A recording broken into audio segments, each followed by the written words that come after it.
USCCB vote. America's bishops elect new leaders to key positions. We'll have a report from Baltimore. Nuclear strike powers. Congress considers the president's role for the first time in decades. Kidnapped Nigerian priest. An update on Father Maurizio, who meets with the Holy Father. And the Holy Sepulchre, a new 3D experience in Washington, D.C., takes you inside the tomb of Christ. On EWTN News Nightly for Tuesday, November 14th, 2017.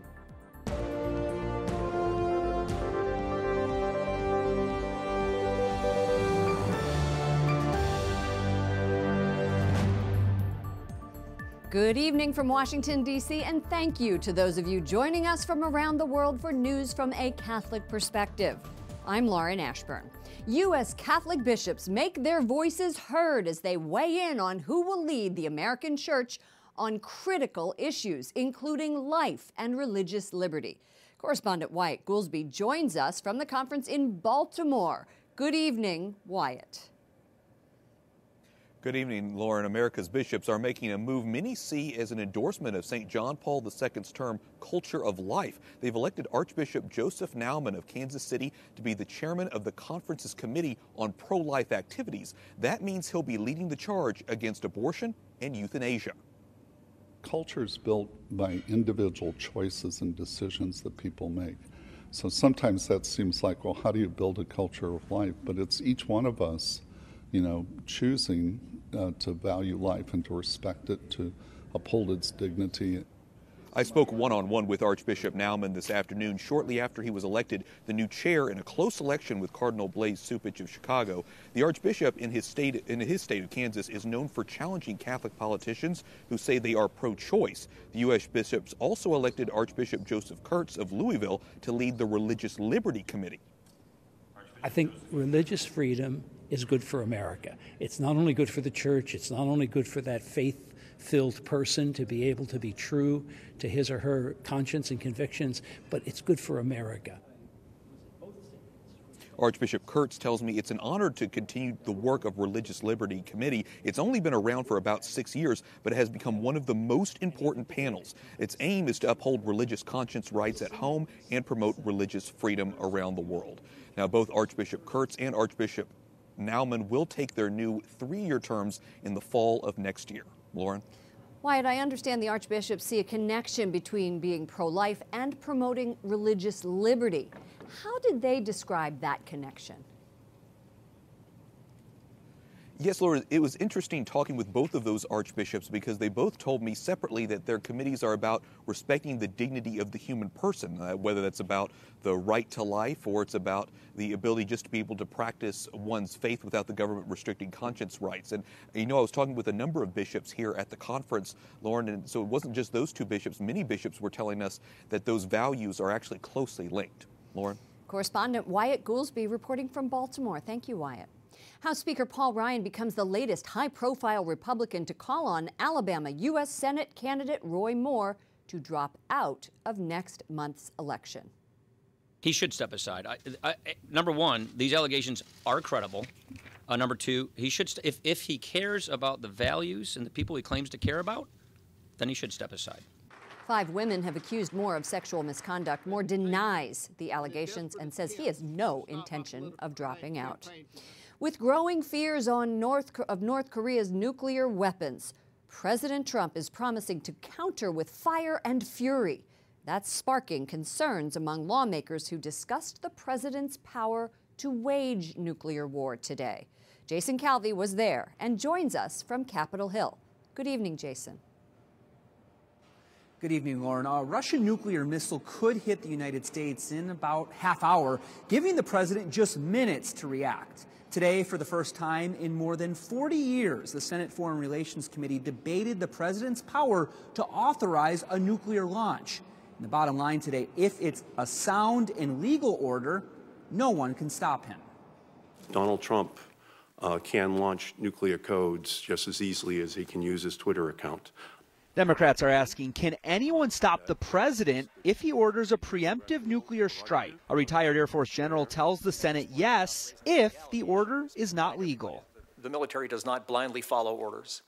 And that is true with nuclear orders as well. And I think that should be a reassuring piece for the American public, and it ought to be reassuring to our allies and our adversaries as well. The chairman of the Senate Foreign Relations Committee tells me today's hearing is not about President Trump. Are you worried about President Trump and his powers with nuclear?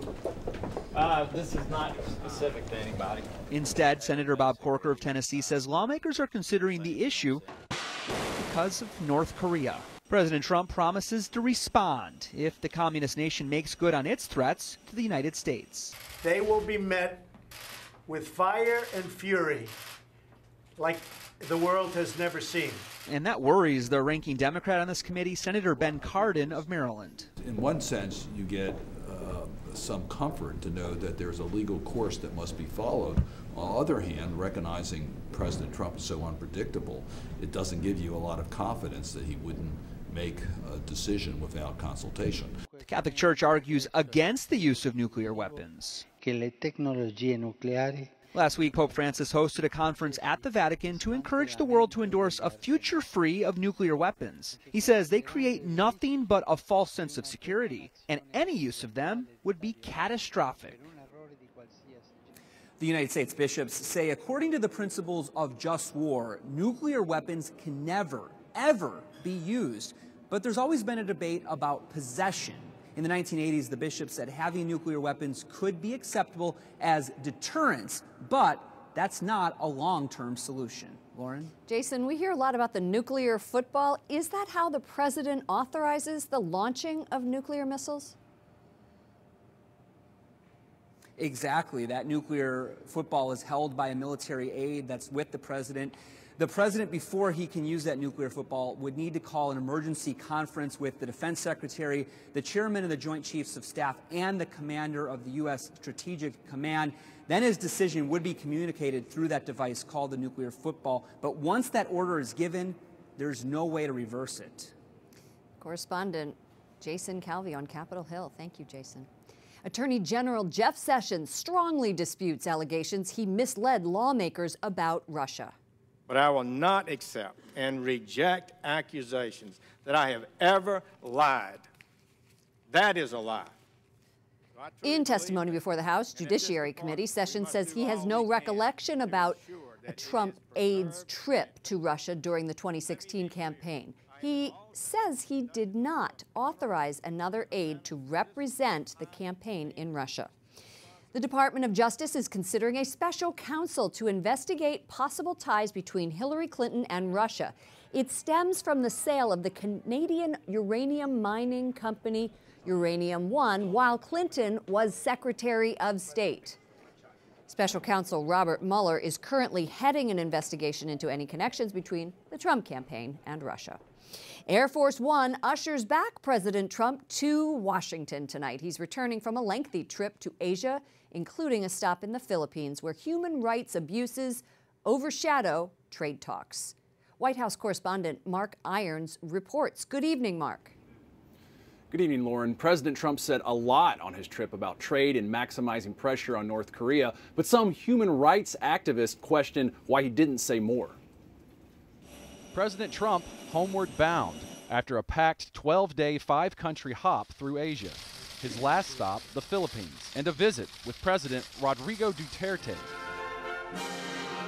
Condemned by human rights groups for his deadly campaign to stop the country's drug trade. We've had a great relationship. This has been very successful. President Trump making no public mention of Duterte's bloody drug war, in which thousands of suspected dealers and users have reportedly been killed by police. We've had a tremendously successful trip.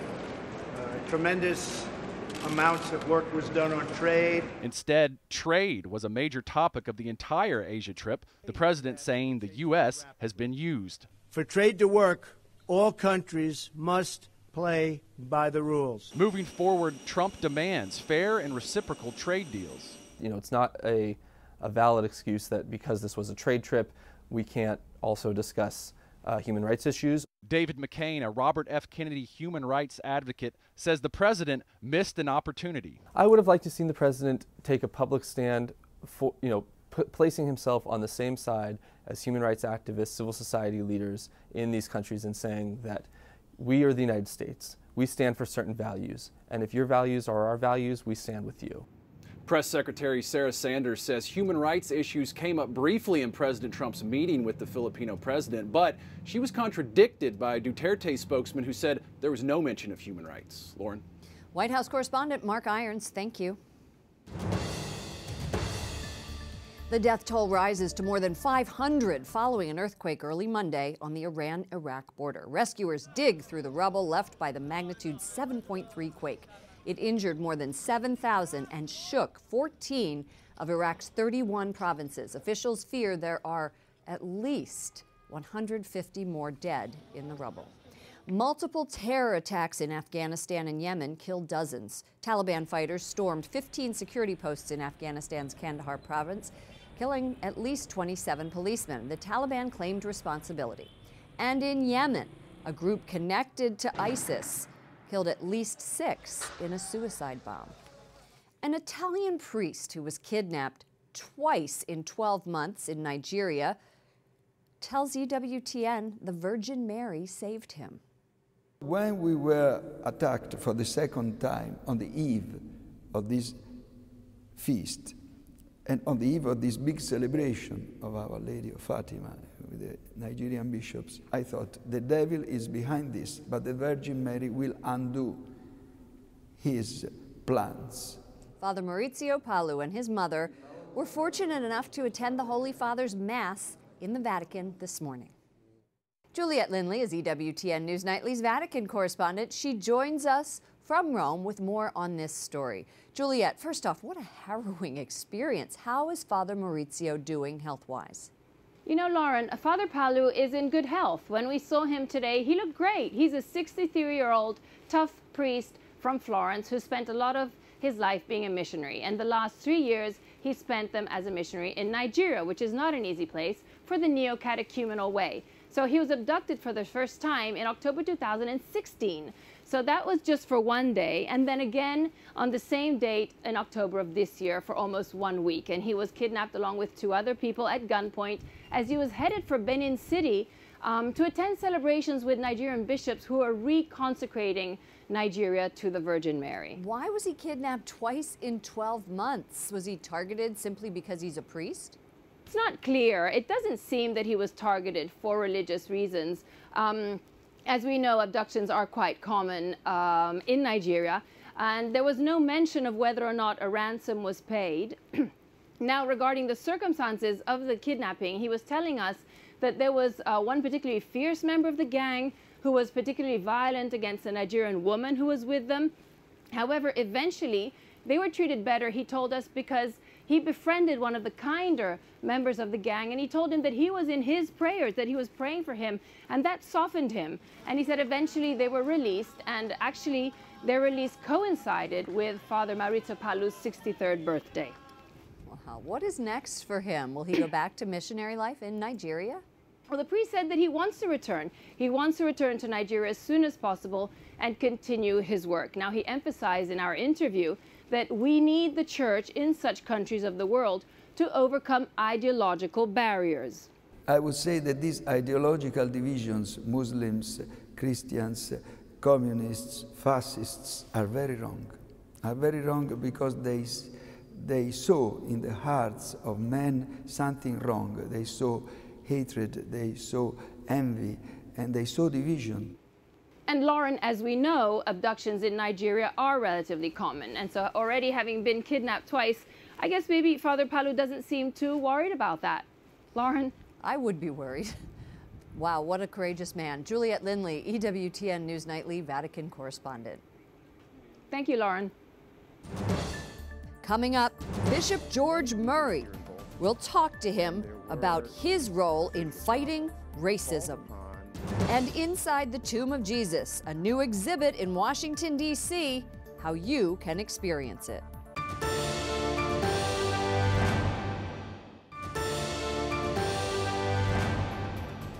The U.S. bishops are focusing on a few key issues facing our country: marriage, religious liberty, and racism. The church is giving new attention to this problem for good reason.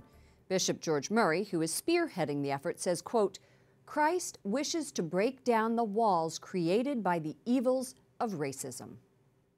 Joining us now is Bishop Murray of the Diocese of Youngstown and the chair of the Bishop's Ad Hoc Committee Against Racism. Bishop, welcome to the program.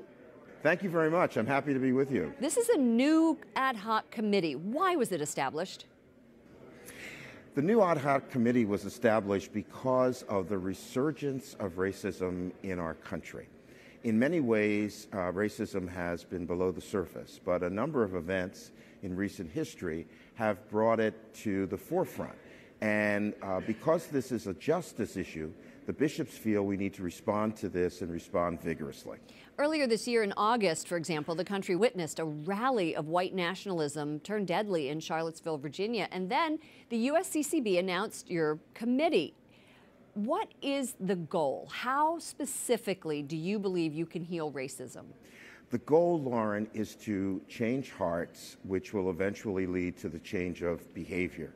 We do not simply want to issue statements, but we want to help Catholics and non-Catholics across the country understand that racism is evil, that it is a sin, and that we do not have to continue living this way. So through a variety of activities, such as listening sessions and an ecumenical gathering, and working with parishes, schools, and Catholic social service agencies, we want to initiate a conversation around the issue of racism and help people to find a better way of responding to it and a better way of respecting each other as created in the image and likeness of God.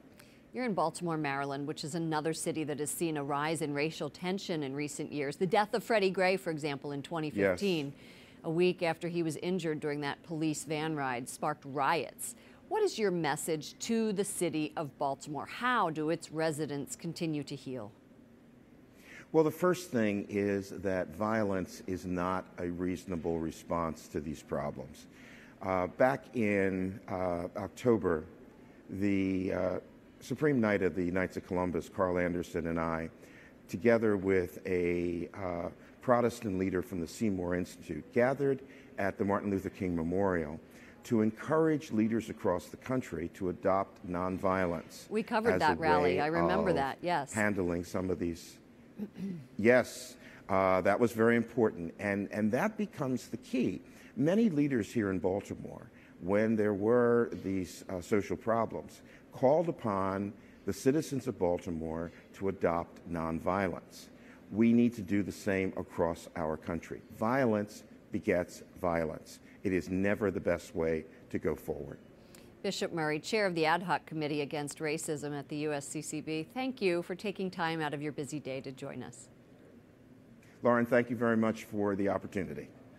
The Tomb of Christ comes to life in a new exhibit in Washington, D.C. The National Geographic Museum documented the restoration of the Church of the Holy Sepulchre, bringing all of the holy sites under one roof. The high-tech exhibit that opens tomorrow relies on three-dimensional laser scans and tens of thousands of photographs to explore the holy site and show the public how Christ's tomb was restored. The National Geographic team says they were touched by the experience. When you go up there and you see the cross and you can put your hand in and touch the holy rock, I wasn't really prepared for how much of an impact that was going to have on me. It was really amazing to see the place, and I hope we can give people a little bit of a sense of that here at the museum and National Geographic. Organizers say the virtual reality exhibit gives guests a chance to see the place where Jesus was crucified. All of this without a trip to the Holy Land. Up next, Safe Haven Baby Box. A newborn girl is saved at an Indiana fire department. We'll talk to the man who found the child.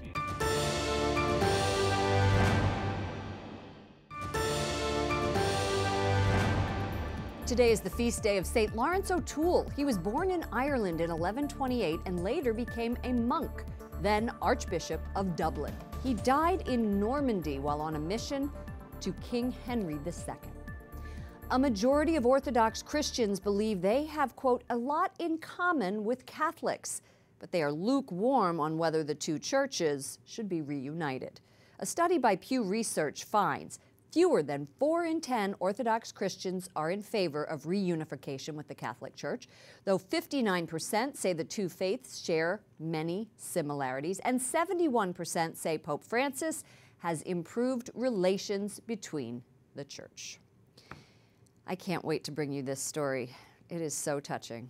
A woman in Indiana who was abandoned at birth has made it her mission to save the lives of other abandoned babies. Monica Kelsey came up with the idea of Safe Haven Baby Boxes, a climate-controlled box where a mother can anonymously place a baby and alert emergency responders. Only 2 boxes currently exist, both installed last year in Indiana and paid for by the Knights of Columbus, who also support this program. Last week, a baby was placed in one of those boxes and her life was saved. I am so happy to welcome Mick Pollock, the volunteer fire chief who found that baby girl. Welcome to the program. Thank you for having me. What did you think when you opened that box and realized there was a newborn baby staring at you? When I went to open the box, I wasn't anticipating a baby in there because we've had a few false alarms, but I was overwhelmed. The adrenaline set in, and I actually, believe it or not, had a hard time talking on my portable radio to let the county know that we had a baby in the box. Well, that box is right behind you. How does it work? Tell us how that whole thing works. Okay, outside we have the door that when you open the handle, a silent alarm goes off. Nobody hears it. When you place the baby in there, there's another electronic eye in there. It breaks that beam. That'll be the second alarm for the dispatchers. That way they know it just wasn't a curiosity seeker opening the door. Now with that beam broken, when they close that door out there, they can no longer open the door from the outside. Just the firemen, the paramedics, and the policemen can open this door from the inside. Wow. And then you take the baby to the hospital? Is that what you do? What do you do after that? Well, this was our first time, so yes, we the paramedics were dispatched because here at our station, when we get the tone, the police get it and the paramedics get it also. So everybody's converging to the station, and the firemen were the first ones here this time. Yes. Wow. A lot of people, I don't understand this, but a lot of people criticize this concept. You met with resistance when you were actually installing this box and the second box. Why did you keep fighting for it? It's a baby's life. You know, this is an alternative. We're not asking people to come do this. No, this is their last choice. A lot of people don't want to have eye-to-eye contact, you know, because by law, they can turn it into any fireman, police station, hospital, and there's no law's been broken.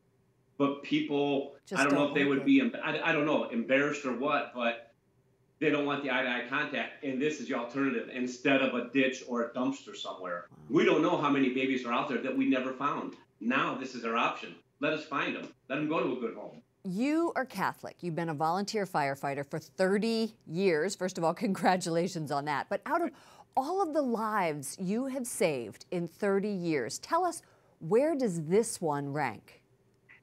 Oh, this one has got to be the #1 because the other ones are out there. Don't get me wrong, a life is a life. Granted, we're saving a life out there. This one, there was an option. The mother, and again, I cannot praise his mother for doing the right thing, putting this baby in there. Every call we go to, it's not, you never call a fire department for something good. If you're having a good day, you don't call us, hey, come have a cup of coffee with me. You know, everything's going good. Don't you wish? Same with the police or medics. This call here, as you can tell, I'm elated. I would love to have these calls. This call here, it will always be in my memory, all the time. This is great. Fire Chief Mick Pollock, Cool Spring Township, Indiana, Volunteer Fire Department. Thank you for your story. Thank you for having us. Just a great, great guy. Finally tonight, heartbreak for soccer fans in Italy. This fan says it's a shame after Italy failed to qualify for next year's World Cup. It's the first time in 6 decades, since 1958. Last night, the team lost to Sweden 1-0. In the history of the World Cup, Italy won the whole thing 4 times. For all of us here at EWTN News Nightly, to all of you around the world, thank you for watching. I'm Lauren Ashburn. We'll be back tomorrow with more news from a Catholic perspective. Good night, and God bless you.